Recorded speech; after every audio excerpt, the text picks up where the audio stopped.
ఆంధ్రప్రదేశ్లో కూటమి ప్రభుత్వం ఏ పని చేసినా, ఏ ప్రాజెక్ట్ తీసుకొచ్చినా విషయం కక్కడానికి వైసీపీ పేటీఎం పెయిడ్ ఆర్టిస్టులు రెడీగా ఉంటారు. అనకాపల్లి జిల్లా నక్కపల్లిలో ఆర్సిల్లర్ మిట్టల్ నిప్పన్ స్టీల్ సంస్థ నిర్మిస్తున్న ఉక్కు కర్మాగారం పైన ఈ పేటీఎం బ్యాచ్ విషయం చింపుతోంది. విశాఖపట్నం స్టీల్ ప్లాంట్ ప్రైవేటీకరణపై కేంద్రం ఎప్పుడు వెనక్కి తగ్గినా ఇప్పుడే ఫర్ సేల్ బోర్డు పెట్టేసినంత ఓవర్ యాక్షన్ చేస్తూ మిట్టల్ స్టీల్ ప్లాంట్ మీద బురద జల్లుతున్నారు. వైసీపీ హయాంలో స్టీల్ ప్లాంట్ ప్రైవేటీకరణను అడ్డుకోవడానికి ఈ ముదురు మేధావులు చేసిందేమీ లేదు. ఏపీలో జగన్ సృష్టించిన విధ్వంసాన్ని చప్పట్లు కొట్టి మరీ ఎంకరేజ్ చేసిన సైకో సాడిస్టులు ఏపీలో జరుగుతున్న అభివృద్ధిని తట్టుకోలేక అసూయ, ద్వేషం, కుళ్ళు కుతంత్రాలను బయటపెట్టుకుంటున్నారు.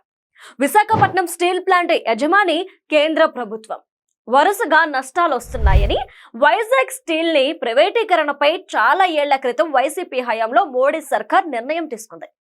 కానీ ఏపీలో కూటమి అధికారంలోకి వచ్చాక CM Chandrababu, deputy CM Pawan Kalyan Delhi పెద్దలను ఒప్పించి ప్రైవేటీకరణ ప్రక్రియను ఆపారు. కేంద్రం నుంచి 12,500 కోట్ల రూపాయల ప్యాకేజీని రాష్ట్రం నుంచి 2,000 కోట్ల రాయితీలు అందజేసి వైజాగ్ స్టీల్ కి పూర్వ వైభవం తెచ్చేందుకు ప్రయత్నించారు.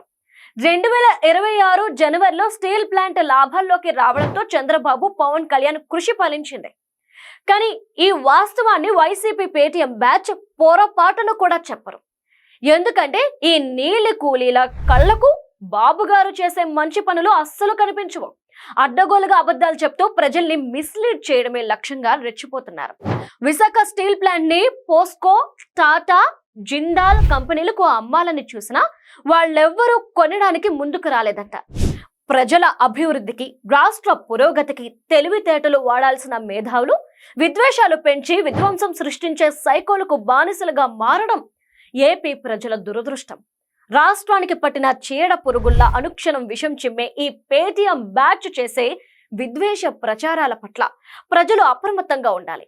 లేకపోతే పరిశ్రమలను తరిమేసి రాష్ట్రాన్ని నాశనం చేసే వరకు తగ్గేదేలే అంటూ రెచ్చిపోతూనే ఉంటారు.